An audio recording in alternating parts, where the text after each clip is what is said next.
Hello, নমস্কার। আমি হিমাংশু পরাশর।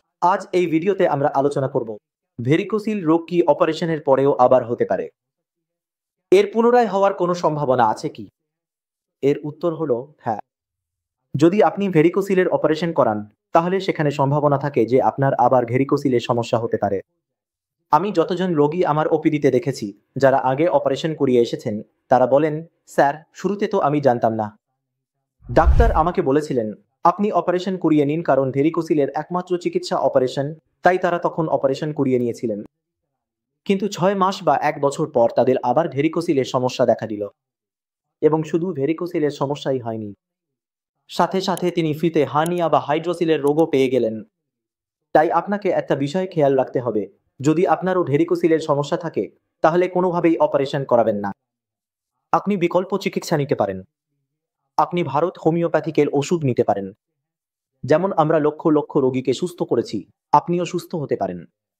ভেরিকোসিলের জন্য অপারেশন কখনোই স্থায়ী সমাধান নয়, কারণ অপারেশনের পর আবারও সমস্যা ফিরে আসে। আপনাকে ভেরিকোসিলের রোগকে গোড়া থেকে নির্মূল করতে হবে। তার জন্য আপনি হোমিওপ্যাথিক ওষুধ নিন। হোমিওপ্যাথিক ওষুধের কোনো পার্শ্ব প্রতিক্রিয়া হয় না। প্লাস, ভারত হোমিওপ্যাথিকের যে কাস্টমাইজড ওষুধগুলো আছে, সেগুলো আপনার উপসর্গ অনুযায়ী হয়। মানে আপনি একটা বিষয় বুঝুন, যেমন কোনো রোগীর ভেরিকোসিল বেশি সময় দাঁড়িয়ে থাকার কারণে হয়েছে, আর কারোটা বেশি দৌড়ানোর কারণে হয়েছে, তাহলে অ্যালোপ্যাথিতে তারা বলে দেয় সার্জারি করিয়ে নিন বা পেইন কিলার দেয়। কিন্তু হোমিওপ্যাথিতে দুই রোগীর ওষুধ আলাদা আলাদা হয়, কারণ ভেরিকোসিল হওয়ার কারণ আলাদা আলাদা। এই কারণেই হোমিওপ্যাথি এত সফল, এবং হোমিওপ্যাথির ওষুধে ভেরিকোসিলের রোগীরা খুব ভালোভাবে সুস্থ হয়েছেন এবং স্থায়ীভাবে সুস্থ হয়েছেন। বাকি যত রোগী আছেন, তারা প্রায় একটা ভুল করেন যে তাদের ভেরিকোসিলের সমস্যা কোনো ডাক্তারের কাছে দেখান।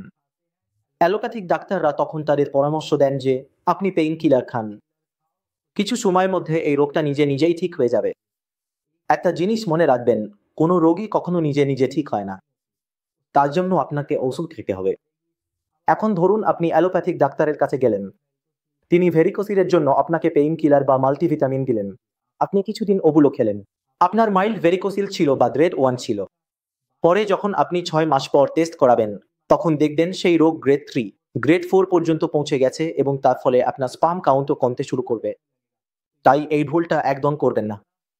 আপনার যদি ভেরিকোসিল ধরা পড়ে, ডায়াগনোজ হয়, তাহলে সঙ্গে সঙ্গে হোমিওপ্যাথিক ওষুধ নিন এবং আপনার রোগকে গোড়া থেকে নির্মূল করুন। কারণ ভেরিকোসিলের রোগ সার্জারি করালেও আবার হতে পারে। আপনারও যদি ভেরিকোসিলের সমস্যা থাকে, তাহলে সরাসরি নিচে দেওয়া নম্বরে কল করুন। আমার টিমের সঙ্গে কথা বলুন এবং সার্জারি ছাড়াই আপনার ভেরিকোসিলের রোগকে গোড়া থেকে নির্মূল করুন। আজকের ভিডিওতে এটাই ছিল। ধন্যবাদ।